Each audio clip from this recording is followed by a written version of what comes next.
Given in an AP, Sn is equal to m and Sm is equal to n. M is not equal to n. Find S of m plus n. ठीक है, सम of first n terms आपको m दिया गया है, सम of first m terms आपको n दिया गया है.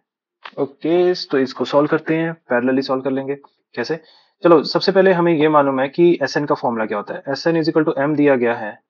इसका मतलब क्या हुआ कि n upon 2 times 2a plus n minus 1 multiplied by d equals to m. ये 2 उधर चले जाएगा on the other side and this will become something like 2an plus n into n minus 1 into d equals to 2m. Okay, now subtracting them, इन दोनों को हम, ये जो तो हमारे पास है, इन दोनों इक्वेशंस को अब हम सब्ट्रैक्ट करेंगे. ठीक है, that will become, देखो a वाले जो 2a कॉमन लेकर मैं इन दोनों को सब्ट्रैक्ट करता हूँ, तो क्या बनेगा, 2a कॉमन आ जाएगा तो मेरे पास आ जाएगा n माइनस m प्लस, अब इनमें से d कॉमन ले लिया तो ब्रैकेट के अंदर क्या आ जाएगा, that is n into n minus one मतलब n स्क्र माइनस n, और नीचे m स्क्र माइनस m आएगा बट प्लस m बन जाएगा क्योंकि हम सब्ट्रैक्ट कर रहे हैं कि दोनों के साइन चेंज हो जाएंगे. That is equal to 2m minus 2n. Okay, तो यहां पर मैंने लिख दिया 2a times n minus m plus d into n minus m के फॉर्म में लेकर आना है सबको मुझे. तो यहां पर ये n square minus m square ले आया मैं, और यहां पर माइनस कॉमन ले लिया तो n माइनस m आ जाएगा. और यहाँ पर अगर मैंने देखा तो इसको मैं इस साइड ले आता हूँ. ओके, तो ये माइनस 2m प्लस 2n आ गया, that is equal to 0. Again twice of n minus m plus d times n square minus m square कैसे लिखूंगा, n minus m multiplied by n plus m minus 1, sorry minus n minus m. ठीक है, और इधर भी अगर मैं minus 2 नहीं पॉजिटिव 2 कॉमन ले लेता हूँ तो मेरे पास क्या आ जाएगा, that comes out to be n minus m inside the bracket. अब n माइनस m कॉमन ले लिया मैंने थ्रू आउट, तो मेरे पास बचेगा क्या, डेट इज 2a प्लस, है ना, यहाँ से n माइनस m, यहाँ से n माइनस m कॉमन निकल गया ना, तो d टाइम्स क्या आ जाएगा, that is n plus m minus 1. ठीक है, और plus 2 that is equal to 0. अब n माइनस m जो है यहाँ तो वो 0 होगा विच इज नॉट पॉसिबल क्योंकि हमें दिया गया कि m is not equal to n. ठीक है, फिर दूसरी चीज क्या रहेगी, हमारे पास रह गया कि twice of a plus n plus m, n plus, हाँ n plus m minus 1 into, अगर मैं कहूं d प्लस 2 इक्वल्स टू 0, ये बच गया. ठीक है, तो यहां से पता चला कि 2a plus n plus 1 minus 1 जो है, n plus m minus 1 into d जो है that is equal to negative 2. ठीक है, तो इसको हम थोड़ा सा संभाल के रखते हैं, ये काम में आएगा अभी. ठीक है, हमें अभी फाइंड क्या करना था, हमें कैलकुलेट करना था एस एम प्लस एन की वैल्यू. अच्छा, इसका फॉर्मूला क्या होगा, that will be m plus n upon 2. ठीक है, और ब्रैकेट के अंदर आएगा 2a plus m plus n minus 1. ठीक है, इंटू डी. अभी अभी हमने इसकी वैल्यू निकाली है, इस चीज की वैल्यू ये हम निकाल चुके हैं, डेट इज नेगेटिव ऑफ 2. तो मेरे पास क्या आ जाएगा, एस एम प्लस एन की वैल्यू क्या आ जाएगी, that is equal to m plus n divide by 2 multiplied by negative of 2 which is equal to negative of m plus n. ठीक है, ये कुछ इस तरह का क्वेश्चन हो गया कि भी अगर आपको कहा गया sum of first 10 terms is 12 and sum of first 12 terms is 10, then find the sum of 10 plus 12 कितना होता है, that is 22. Find the sum of first 22 terms. ठीक है, उस केस में आपके पास आंसर कितना आएगा, that comes out to be negative of 22, है ना.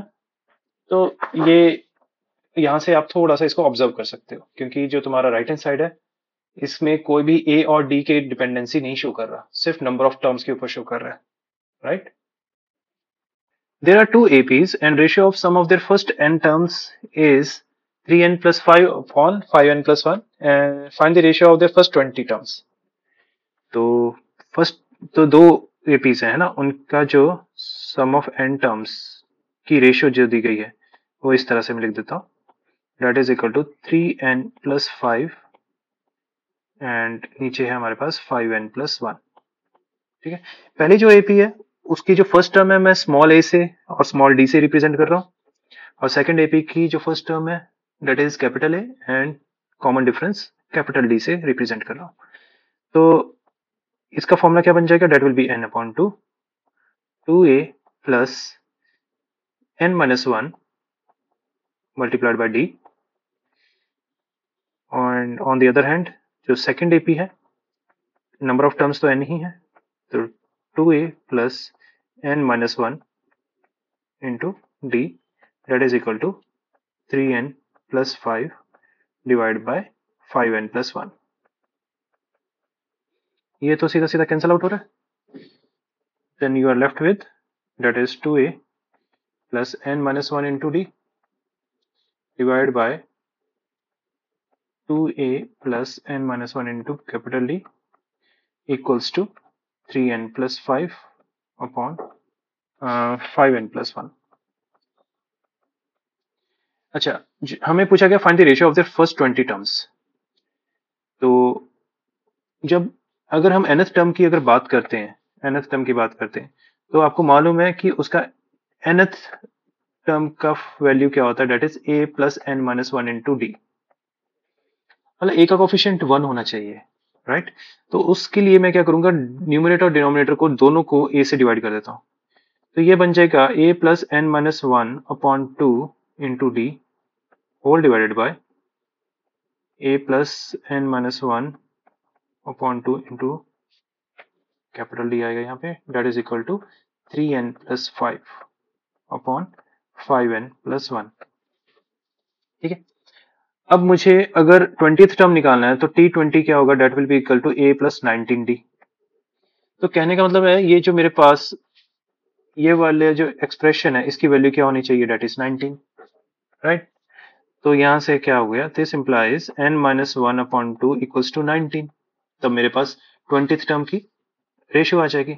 यहां से हमने n की वैल्यू कैलकुलेट कर लेनी है, that comes out to be 19 2 32 sorry 38 plus 1 39। ठीक है, तो यहाँ पर मेरे पास ये जो गिवन एक्सप्रेशन है ये वाला, ये क्या बन गया, that comes out to be a plus 19d divide by a plus 19d that is equal to 3n+5। n की जगह क्या प्लग इन करेंगे, 39। डिनोमिनेटर में भी n की जगह हम प्लग इन करेंगे 39।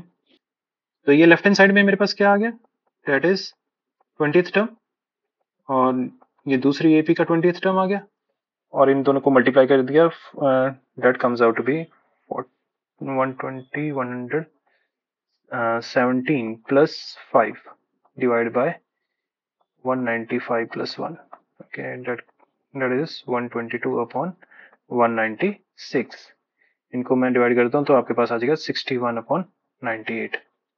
ओके, तो इसमें मेन कंसेप्ट क्या था कि यहाँ पर जो भी आपके पास आता है d का कोफिशिएंट आता है, आपने इसके अकॉर्डिंगली एक्ट करना है। अगर 20 दिया गया है तो d का कोफिशिएंट 19 होगा, अगर यहाँ पर 100 होता तो d का कोफिशिएंट 99 होता।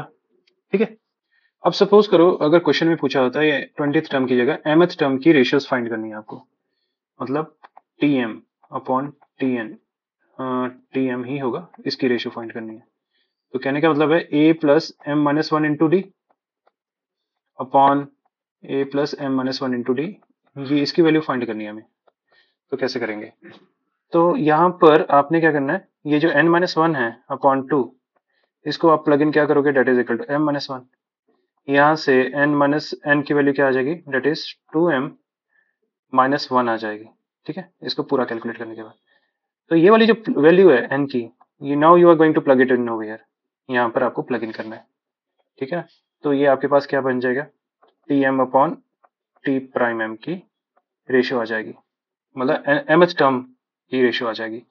That means 3 into 2m-1 plus 5 divided by 5 into 2m-1 plus 1, so that comes out to be 6m minus 3 plus 5 is plus 2 divided by 10m minus 5 plus 1 is equal to minus 4, 2 से divide किया तो मेरे पास आ गया 3m + 1 divide by 5m - 2। ठीक है, ये general equation आ गई, general ratio आ गई है ना, मतलब mth टर्म के लिए। अब आप ये भी कर सकते थे, mth टर्म की रेशियो निकालकर अब m की जगह 20 डाल दीजिए आप। ठीक है ना, अब आप 20 डालोगे यहाँ पर m की जगह, तब आपके पास ये वाला रेशियो सीधा सीधा आ जाता है, दैट इज 61/98 आ जाएगा। ठीक है, तो इसमें दो टाइप के क्वेश्चंस बन जाते हैं, जिसमें सीधा सीधा एक तो पूछा होता है find the ratio of their first 20 terms, या फिर mth terms. Find number of common terms and sum of common terms.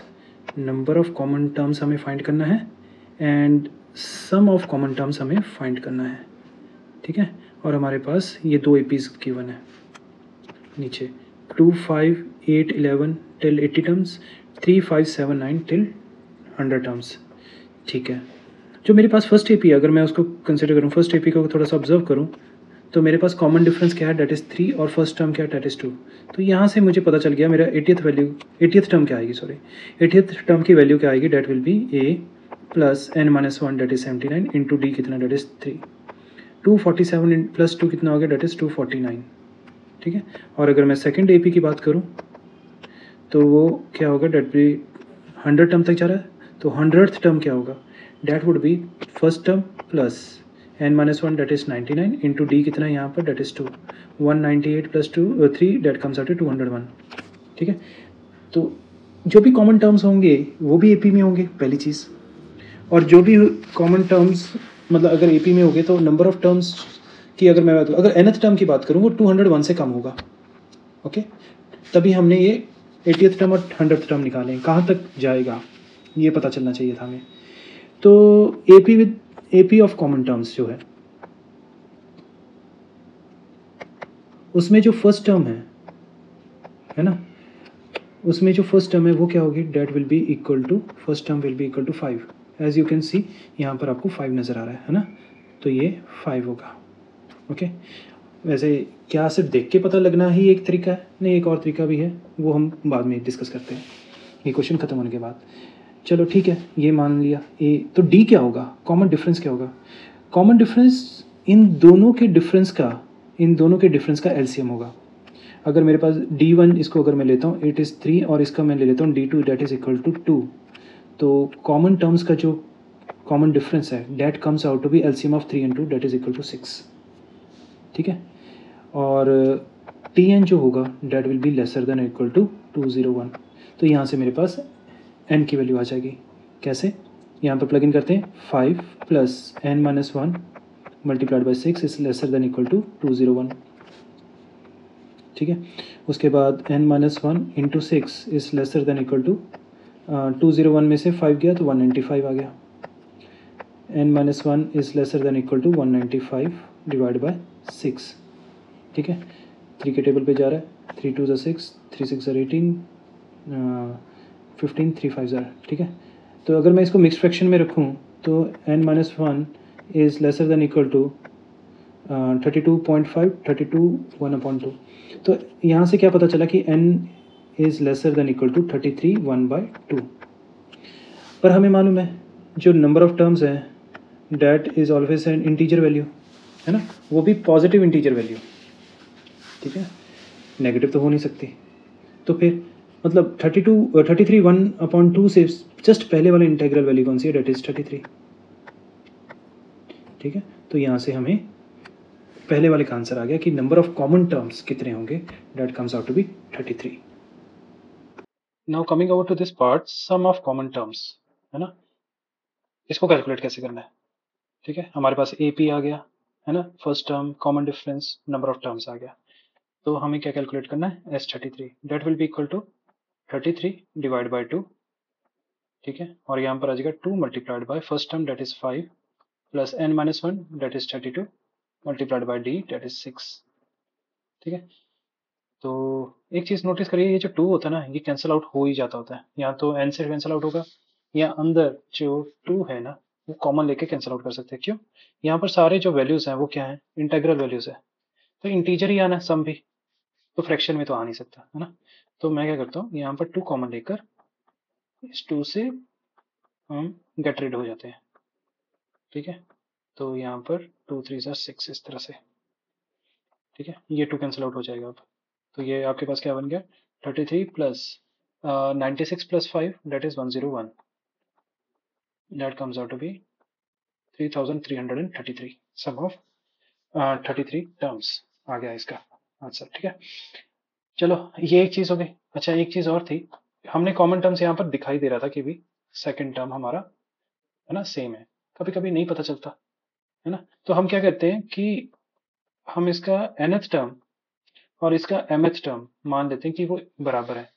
That means a क्या है, that is 2 plus n minus 1 into d क्या है, that is 3, that is equal to a plus m minus 1 into d कितने, that is 2, ये दोनों बराबर है।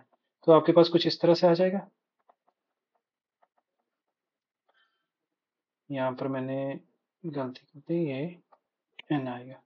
ठीक है, तो यहाँ से 3n इज इक्वल टू क्या बन जाता है, that comes out to be 2 plus 2m and n equals to क्या आ गया, that is 2 plus 2m divide by 3। तो आपने क्या करना है, यहाँ पर m की वैल्यू डालनी शुरू कर देनी है। m इक्वल्स टू 0 तो n की वैल्यू कितनी आ गई, डेट इज 2/3। फ्रैक्शन में नहीं हो सकता, m की वैल्यू 1 डाला तो n की वैल्यू कितनी आ गई, डेट इज 4/3।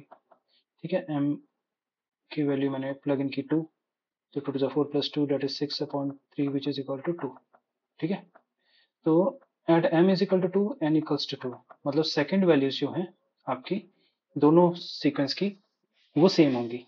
ठीक है, इसी तरह से अगर आप अब पहली वैल्यू आ गई ना, अब इसमें क्या करो, इसमें n इज इक्वल टू 2 में ये जो डिनोमिनेटर है ये डाल दीजिए, प्लस कर दीजिए 5, m इक्वल्स टू 5। अगर m इक्वल्स टू 5 करता हूँ तो आपके पास क्या आएगा, 12/3 that is 4, n is equal to 4। अब ये दोनों जो टर्म्स होंगी ये बराबर होंगे। ठीक है, बेशक थोड़ा सा मैनुअली करके भी देख लीजिए। m इक्वल्स टू 5 मतलब इसकी जो नेक्स्ट टर्म है 3 5 7 9 और इसकी नेक्स्ट टर्म क्या आने वाली है, that is 11, that is the fifth term, और n is equal to 4, already यहाँ पर 11 है। तो इस तरह से आप अब क्या करोगे, मतलब नेक्स्ट टर्म फाइंड करते करते मतलब +3 करते रहो, इसमें आपको n की वैल्यूज आती रहेंगी। ठीक है, हालांकि जरूरत नहीं है इन चीजों की, हमें सिर्फ फर्स्ट टर्म चाहिए था, वो हमारा इससे आ जाता है। यहाँ पर तो छोटे से कंसेप्ट में आपको बताना चाहूंगा, अगर कोई भी आपके पास nth टर्म सीरीज कोई भी दी गई रहती है in the form of any linear polynomial, मतलब 3n plus 5 आ गया, ठीक है, then it will be in AP, it will be in an AP। अगर ये क्वाड्रेटिक होती तो AP में ना होता, अगर लीनियर है तो AP में है। ठीक है, तो AP में है तो कॉमन डिफरेंस क्या है इसका, जो भी कॉफिशिएंट ऑफ n है that will be the common difference. अच्छा किसी और वेरिएबल में भी आ सकता था, tx आ गया तो लिखा हुआ 4x माइनस 3 आ गया, तो कॉमन डिफरेंस क्या है, coefficient of x that is 4। ठीक है, और कोई TP आ गया तो यहाँ पर लिख दिया जैसे -2p प्लस 1 है ना, तो कॉमन डिफरेंस यहाँ पर क्या आ गया, डेट इज -2। अगर इसकी मैं जनरलाइजेशन करना चाहूँ तो tn अगर लिख दिया मैंने, pn प्लस r लिख दिया, तो यहाँ से क्या पता चला, d जो है that will be equal to p, common difference क्या है, that is equal to p। और अगर ये क्या है आपका लीनियर पॉलिनोमियल बन जाता है। ठीक है, then it is in an AP, ये याद रखना। ठीक है, सेकंड सेकंड अगर Sn की बात करूँ, Sn का मतलब क्या होता है, that is first term plus second term plus third term and it goes till like tn minus 1 plus tn। ठीक है ना, यहाँ तक। और अगर मैं बात करूँ Sn माइनस 1 उससे एक पहले, ठीक है, tn माइनस 1 तक, और इन दोनों को अगर मैं सब्ट्रैक्ट कर देता हूँ तो if I am going to subtract both of them, तो आप देखोगे अगर मैंने माइनस कर दिया इस तरह से, ये सारी टर्म्स जो है कैंसिल आउट हो जाएंगे, you are left with only tn। कहने का मतलब ये है यहाँ से आपके पास tn की वैल्यू क्या आ जाएगी, that will be equal to Sn minus 1। ठीक है, और मेरे ख्याल से हम डी भी इसी तरह से निकाला करते थे। डी क्या होता था, that is equal to tn minus 1 करोगे तो आपके पास डी की वैल्यू आ जाएगी, है ना, next term minus previous term. तो इस तरह से ये जो दो मतलब रिजल्ट्स है आपको याद रखने हैं। Given any series where Sn is equal to 3n square plus 5n, prove that it is in an AP। Okay, तो आपके पास Sn कितना दिया गया, that is equal to 3n square plus 5n। Okay, तो अगर मेरे पास Tn जो है वो एक लीनियर पॉलिनोमियल आ जाता है, then we can conclude that it is in an AP. Okay, तो उसके लिए क्या करेंगे, पहले सबसे पहले हम Sn-1 कैलकुलेट करेंगे, that is 3n-1 whole square plus 5 into n-1। Okay, तो इन दोनों को सॉल्व कर ले, इसको सॉल्व कर लेता हूँ मैं। 3 multiplied by n square minus 2n plus 1 plus 5n-1, तो ये बन जाएगा मेरे पास 3n square minus 6n plus 3 plus 5n-1, that comes out to be 3n square minus n plus 2। Okay, तो tn क्या था हमारा, tn was sn minus sn minus 1 which is equal to 3n square plus 5n, ठीक है, minus 3n square minus n plus 2, and that would be 3n square plus 5n minus 3n square plus n minus 2, ठीक है, 3n square cancels out, so you are left with 6n plus 2, ठीक है। तो यहाँ से आप क्या conclude करोगे, this implies it will be an AP with common difference क्या होगा, that is equal to coefficient of n, that is 6। अच्छा, कभी कभी ये भी आ जाता है कि आपको प्रूव करना है कि ये पर्टिकुलर tn आपको दिया जो है ना, tn is equal to this, ये प्रूव करने को आ गया, ये चीज प्रूव करने को आ गया, that it is an AP, है ना। तो आप तो कहोगे कि सर आपने बताया था कि भी और लीनियर पॉलिनोमियल तो AP में होगा, पर प्रूव कैसे करें, इसको प्रूव करने के लिए हमें d का सहारा देना पड़ेगा। d क्या होता है, दैट इज tn-1, तो वही चीज यहाँ पर करनी है, 6n plus 2 minus 6n-1 plus 2, ठीक है, that comes out to be 6n plus 2 minus, और ये आ जाएगा 6n minus 6 plus 2 which is equal to 6n plus 2 minus 6n plus 6 minus 2, ठीक है, कैंसिल आउट हो जाता है and you are left with 6, ठीक है। यहाँ से हमें ये भी पता चल गया d जो है that comes out to be 6। Okay, तो ये याद रखना, अगर आपको कोई nth टर्म दे के कहे कि prove that it is an AP, तो उसमें हमें ये दिखा देना कि d is independent of any variable, it is a constant, ठीक है।